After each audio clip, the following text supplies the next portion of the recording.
चांगली गोष्ट आहे, परंतु त्याच्यातल्या एका खासदारांनी जर 5 वर्ष मतदारसंघात लक्ष दिलं असतं तर खूप बरं झालं असतं.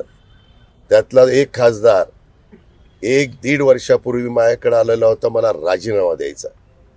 त्या खासदाराला उमेदवारी मी दिलेली आहे. त्या खासदाराला निवडून आणण्याच्या करता जीवाचं रान मी आणि दिलीप वळसे पाटलांनी केलेलं आहे. त्यांना खासगीत असं बोलवा आम्हाला समोरासमोर. आता त्यांचं चाललेलं आहे सगळं, परंतु ते मधल्या काळामध्ये 6 विधानसभा मतदारसंघात फिरत नव्हते. त्यांनी पूर्णपणे दुर्लक्ष केलेलं होतं. त्यांनी पूर्णपणे मला आणि त्यावेळेसचे आमचे वरिष्ठ त्यांनाही सांगितलं होतं मी राजीनामा देतोय. मी एक कलावंत आहे, माझ्या सिनेमावर परिणाम व्हायला लागलेला आहे. मी काढलेला एक सिनेमा तर अजिबात शिवाजी महाराजांच्यावर असला तर ते चालला नाही आणि माझ्या एकंदरीत प्रपंचावर ह्याच्यावर आर्थिक गोष्टीवर ह्याचा परिणाम होतो. अशाही गोष्टी त्यांनी सांगितलेल्या होत्या. मी कधी बोलणार नव्हतो, परंतु आता त्यांना आता उत्साह आला. निवडणुका आल्यात ना जवळ, त्याच्यामुळे एक एक पदयात्रा विदयात्रा, कोणाला संघर्ष यात्रा सुस्ती, कोणाला पदयात्रा सुस्ती चालायचं. लोकशाही आहे, लोकशाहीमध्ये प्रत्येकाला आपली आपली भूमिका मांडायचा अधिकार आहे.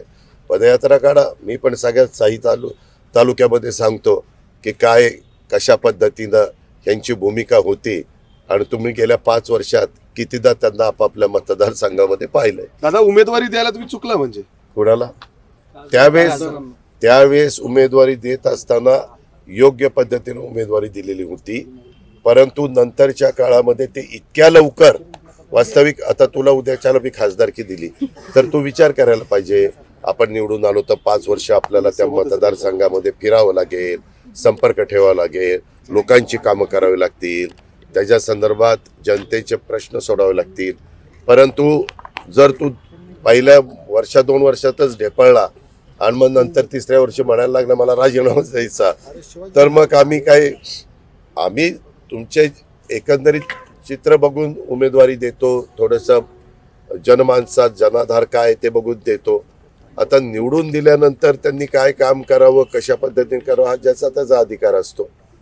आम्हाला वाटलं होतं की ते वक्ते उत्तम आहेत, वक्तृत्व चांगलं आहे, उत्तम कलाकार आहे, संभाजी महाराजांची भूमिका अतिशय उत्तम पद्धतीनं त्यांनी बजावलेल्या सगळ्या त्या मालिकेच्या काळात महाराष्ट्रातल्या अनेक आमच्या नागरिकांना, ग्रामस्थांना, महिलांना त्याच्या सिरियल लागायचे त्यावेळेस खिळून ठेवण्याचं काम केलं. हे त्यांचे प्लस पॉईंट आहेतच, पण ते प्लस पॉईंट आहे. तू काळजीच करू नको.